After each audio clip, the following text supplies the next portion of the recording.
Tom Homan is overseeing what may be the largest immigration enforcement operation in American history, and the effort has not been without a firestorm of controversy.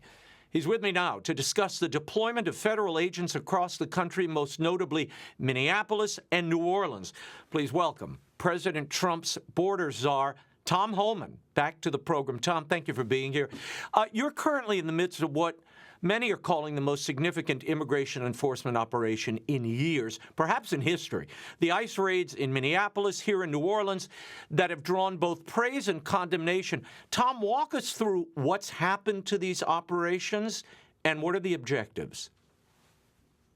Well, there's two objectives. Number one, as President Trump promised from day one, we're going to enforce immigration law. That's what he was voted in office to do, and that's what we're doing. We're going to keep his promise to American people, but he also said from day one, we're going to prioritize public safety threats and national security threats. So despite what a lot of the media says, the majority of people we arrest are public safety threats. They have a criminal history.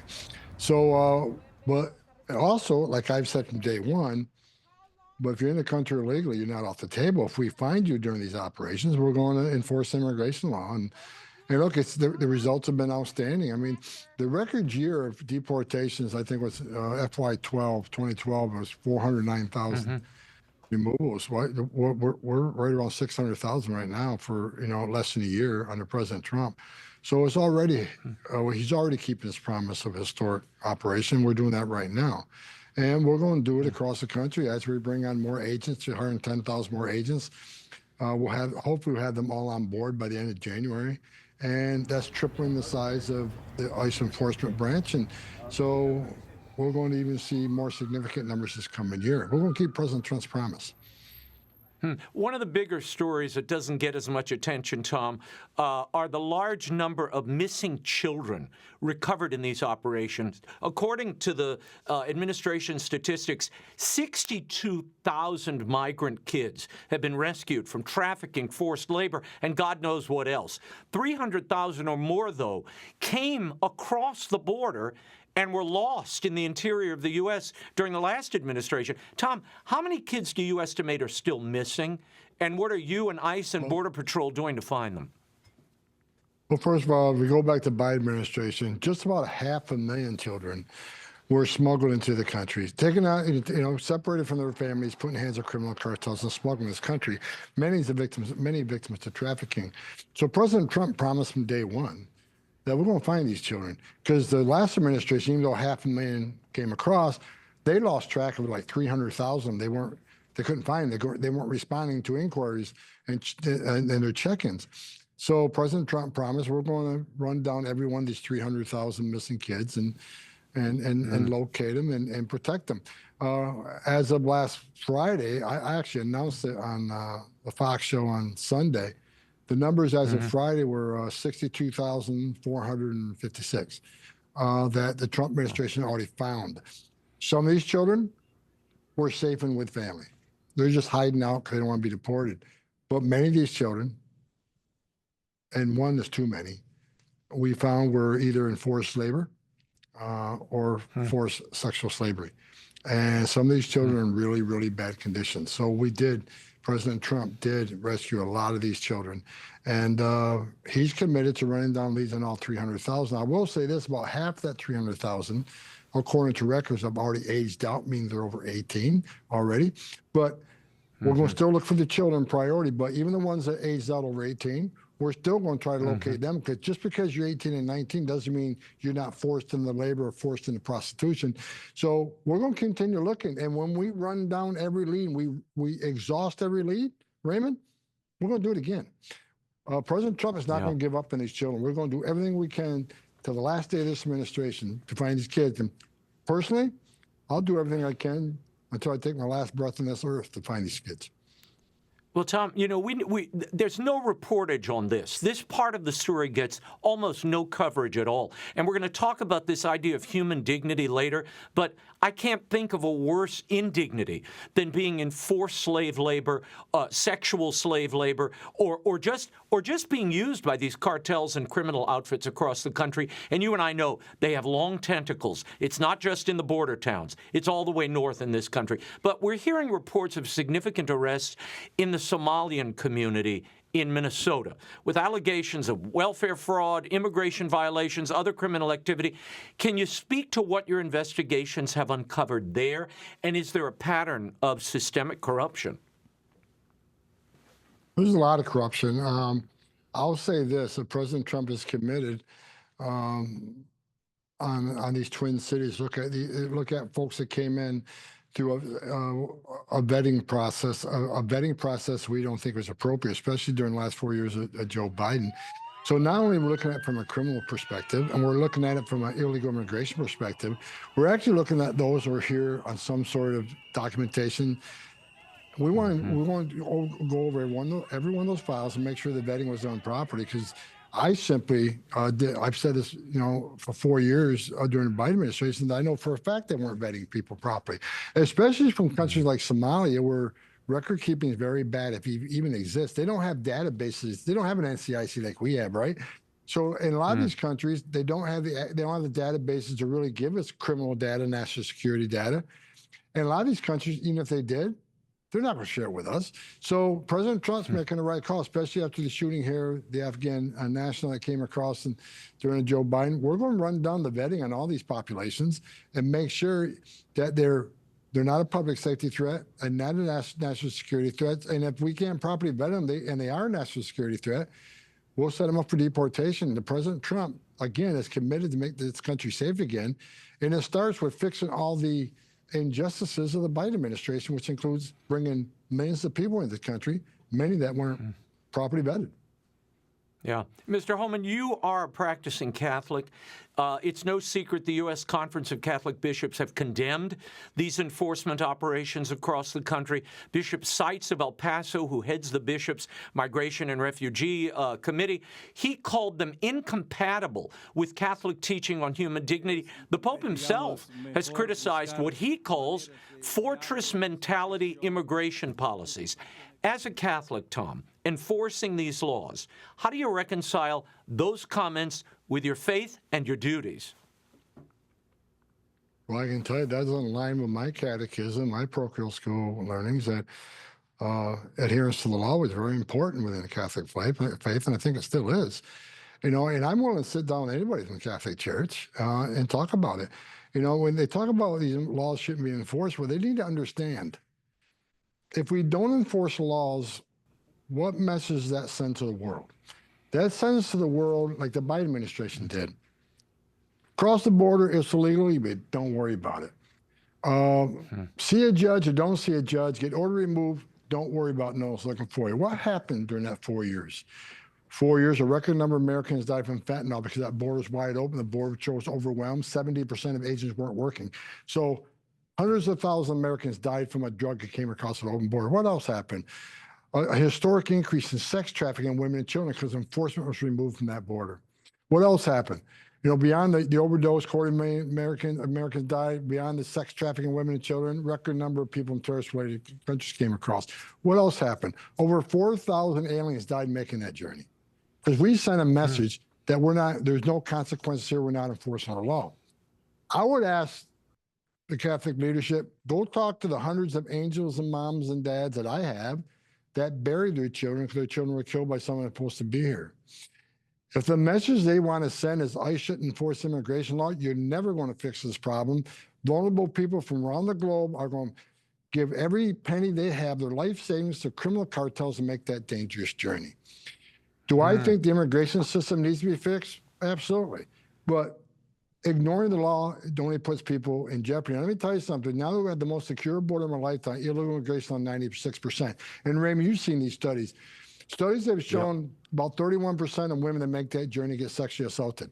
When 96% less people are coming, how many women aren't being raped? How many children aren't dying making that journey? How many women and children aren't being sex trafficked? How many drugs aren't coming across the border to kill Americans? How many known suspected terrorists aren't crossing the border? Enforcing the law saves lives. Even the border wall, which the Pope has, attacked, even though he's got a wall around the Vatican, even the border wall they attack. Here's what they need to understand. border wall saves lives. The most vulnerable, the women and children, can't get over that wall, which means they're going to a place where there's not a wall. And what's waiting on the men and women, the border patrol, is going to take care of the humanitarian needs. Not as a border wall not only that as it increased our national security profile, it saves lives. With 96% less people putting themselves in harm's way, President Trump is saving thousands of lives. That's what the Catholic leadership needs to understand. I want to sit down with anybody. Have the bishops reached out to you? Absolutely not. No. That's amazing. But to I would me. love to. It's I would love amazing to sit down with them. Come sit down with me. I mean, I think as the leaders of my faith, I deserve that. You come talk to me, and you know, and let's work together at this. But we're saving lives, and you know, if you cross the wall of the Vatican, Raymond, and get arrested, the penalty for that is much more than crossing our border. You bet. No, they fine you and jail you if you cross that border. I've always said I'm going to bring a camera with me and try to get in just to see what happens. You know, Raymond. Let me add one thing. Let me add one thing I forgot. You know why we had the most secure border in history of this nation? The leadership, President Trump, the men and women, the Border Patrol doing a great job. But another reason that border is secure and less people are making that dangerous journey and less people are dying is because of what ICE is doing right now in the interior that the Catholic Church want to attack. Because we're sending a message to the whole world, there are consequences for violating our laws. Because they see these operations going on, people aren't putting themselves in harm's way. People aren't giving up their life savings to come to the country to get arrested. The ICE actions alone has saved thousands of lives. Tom, I want to get your reaction to this. In Dedham, Massachusetts, a Catholic parish put up this nativity scene, this one, and it depicts the Holy Family, Mary, Jesus, and Joseph, missing. They've been edited from the scene, replaced by a sign that says, ICE was here. The sign also requested people call an immigrant advocacy group if they see ICE officers in the neighborhood. Now, the Archdiocese of Boston ordered the parish and the pastor to put the Holy Family back and stop the politicking. They refused to do so. Your thoughts, Tom, on this display at Christmas time, and does this contribute to the rhetoric and the spirit of hostility toward your ICE agents? Of course it does, and I find it. I'm shocked. I didn't know that. Do they understand that ICE is prioritizing public safety threats, and this continual hateful rhetoric means more people are going to show up. They can protest, and they got their First Amendment rights. Protest all you want. It's unfortunate. I think they protest. They don't even know they're protesting, and they're protesting based on misinformation in the media and from some Democratic people on the Hill. But this rhetoric, I said it from day one. I said it back in March. If the hateful rhetoric doesn't decline, there's going to be bloodshed. And unfortunately, I was right. People have died because of this rhetoric. Threats against ICE officers up 1,800%. So the Catholic Church was supposed to be about love and humanity and you know, do they understand this isn't about peace. This is about putting a target on the back of the men and women who are serving this nation. And you know, and I know Border Patrol, over half of them are Hispanics, ICE, a large Hispanic contingency within the ICE ranks. A lot of practicing Catholics. It's unfortunate the Catholic Church wants to target their own parishioners just because they choose to enforce the laws enacted by Congress and make their community safe again. I find it despicable. Where is this again? Yeah. Well, it's in Dedham, Massachusetts, a suburb of Boston. I'll send you the article. I'll go pay him. I'll go up and pay him a visit. Here's the tension that I think many Catholics struggle with, Tom, and this is what you get when you read closely, when you talk to people on both sides of this. We have a nation of laws, but we also have a faith that calls us to radical mercy and hospitality, and the Catechism speaks about nations having the right to regulate immigration, but it also demands that you treat migrants with dignity. Now, the Pope has suggested that the Trump administration, and I guess by extension you, are engaged in, quote, inhuman treatment of migrants. Tom, your reaction to that line, is that what you're engaged in? No, absolutely not. And, you know, I spent 40 years saving lives. You know, like I said, by securing this border, we're saving thousands of lives. I've rescued children and smuggled aliens from cartels who would torture them if they couldn't pay their fees. And I'm talking about not only myself, the men and women of the Border Patrol and ICE have saved thousands of lives, putting a lot of bad people in jail. Inhumane treatment in what sense? If you want to talk about inhumane treatment, let's talk to the criminal cartels who treat these people like life doesn't matter. I've seen this. I've seen the darkest of the dark. I stood in back with tractor trailer and 19 people that baked to death. I've run investigations where if an alien couldn't pay his fees, they torture him, call up the relatives who couldn't afford the fees and torture the relatives and let the other people listen on the phone until they paid the fees. No, we're saving lives. And as far as the detention, I hear this, attacking our detention facilities. We have the highest detention standards in the industry. Our detention standards are higher than any federal, state, or local jail. Compare them. Go to ice.gov and look at the detention standards. A lot of taxpayers be upset that we're spending this much money in detention standards. And also we make sure in our facilities, Raymond, that the clergy is able to go to these facilities and meet with these people. So I find that disturbing. It's an insult, and we're going to keep doing what we're doing. I can go to bed every night, rest my head on that pillow, knowing that we are saving lives. And just by the fact we're securing the border and enforcing immigration law, we're saving thousands of lives. Again, if you're upset with what we do, go protest Congress. But ICE is doing what Congress intended, and we're saving lives. The U.S. Conference of Catholic Bishops and many others are claiming, and this is what the bishops say, the quote is, indiscriminate deportations with no regard for due process. Even the Pope said that people who've lived here for 10 or 15 years, that they should be treated with dignity. We treat everybody with dignity. How do you prioritize these deportations? If you're in the country illegally, I've said day one, you're not off the table. Let's remember these people that say, well, they're just here illegally. Do you understand during the last administration when millions of people came across the border, and even before that in the last 2 decades, when you come across the border illegally, not only is it a crime, but you're cheating the system. There are millions of people, millions, that are standing in line, taking their tests, doing a background investigation, paying their fees to be part of the greatest nation on earth.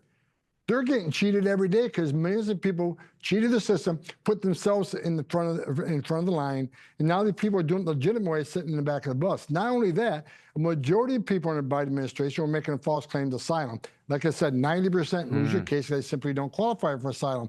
While they're clogging up the courts for years, or close to a decade, there are thousands of people in this world that really are escaping fear and persecution because of race, religion, political affiliation. They're sitting in the back of the bus because millions of people cheated, made a fraudulent asylum claim. They know they don't qualify for asylum. And how do I know that? Because as soon as President Trump put the Remain in Mexico program in and says, okay, you can claim asylum, but you're going to wait in Mexico, they stop coming. So if they're really escaping fear and persecution, they would continue to come and wait in Mexico, but they're not. So inhumane treatment, it's just a bunch of crap. The most humane thing you can do is enforce the law, secure the border, because it saves lives. And, Border Patrol saves thousands of lives every year on that border. The men and women of ICE, again, prioritizing public safety threats. Look at the amount of homicides that were committed by the PDA and MS-13 just in the past year. Making the community safe again, the Catholic Church should support keeping the community safe again. But I'm saying this, if you're in the country legally, it's not okay. Illegal immigration is not a victimless crime. I wish these Catholic leadership will go with me. Take a border trip with me. Look at some of the investigations I do. Wear my shoes. Come right along with me and see what I see, and you'd understand me. You may not agree with me 100% in the end, but you certainly understand the importance of border security. So I invite them, come with me. Hang out with me for a couple of days and let me show you why illegal immigration is not a victimless crime. Tom, before I let you go, I want you to talk for a moment about the personal toll this has taken on you, many of your colleagues as well. I've talked to them. I've interviewed them. You've mentioned death threats against you and your family. You're even living separately from your wife because of security concerns. At what point does the demonization of law enforcement officials cross a line? And what responsibility do political leaders have to cool this rhetoric? Well, they've already crossed the line. Death threats against ICE is up 1,800%. Look, the toll is taken on me. It's taken on me over 40 years. I just told you. I can explain some of the investigation I'm involved with. It changed me forever. Matter of fact, one incident with the 19 dead people in the back of a tractor trailer, after that investigation was over, we put 14 people in prison. I had to go get help. I mean, that's just, it messed me up. But look, every agent out there It takes a toll on them to be compared to Nazis and racists. Some of the terrible things they see every day, like the Border Patrol agents in the last 4 years are giving CPR to infants, pulling babies out of the river, talking to girls as young as 9 that were raped by members of the cartel. This all hangs them. They're going to live with this rest of their lives. But it's just not those who carry the badge and gun. It's their families too. Like you just said, I was away from my wife for months. Yep. And every Border Patrol agent, every ICE agent, their spouse sacrifices too, along with their children. The horse patrol that was attacked by the Biden administration a couple of years ago, their wives and children were bullied in schools and churches. The hate about how their spouse was a racist. So these men and women, they get attacked a lot. It takes a deep toll on them. But you know what? They get up in the morning, they go back to work because they know in their heart, based on what they know, what they see every day, they're doing the right thing. They're saving lives, and they believe in the mission. So they're going to keep sacrificing. I'm proud of each and every one of them. I promise them I have their six until the day I die. Even when I leave the administration, I'll always support the men and women of the Border Patrol because I was a Border Patrol agent. I was an ICE agent. I've lived the world, and I've seen the terrible things that they see every day. Tom Homan, a Merry Christmas to you. We'll leave it there, and we're going to come with you on one of these missions. I think it's important for people to see what's actually happening on the ground and the danger of these agents. I've seen it up close. I've been with ICE. I've been with Border Patrol at the Rio Grande. This is not an easy task or an easy duty these men and women have. And they're dealing with things far beyond just, patrolling an area of ground. They're humanitarian relief. They're doing nursing services. I mean, people don't fully comprehend. I want them to see that. So we'll do that soon. Well, let me tell you something. Now you just mentioned that. I can't tell you how many Border Patrol agents I have witnessed. And I did it myself when I was an agent. That gave up their lunch. They took their lunch box and gave it to Anna that they arrested because they find out he hasn't eaten in 2 days. They bring toys from their own kids to some of these facilities so they have something to play with. These men and women of ICE and Border Patrol, I want people to remember, they're mothers and fathers too. They're sons and daughters too. They don't hang their heart on a hook. They go to work. These people care. They care about life. They care about safety. And look, like me, I love kids. So, that's why I get so emotional when we talk about kids, and that's why we're going to find every one of these missing kids, because they deserve better. What happened to them at the hands of adults, it's just atrocious, and we're going to try to address it, every one of these kids. We will not stop until we run down every lead 2 or 3 times, guaranteed. Well, Tom, I said it on my podcast a few weeks ago. We often talk about the human dignity of the aliens and the migrants coming into the country. We omit and forget about the human dignity of those agents who are out in the field every day and people like you. Thank you for your service. Okay, thank you.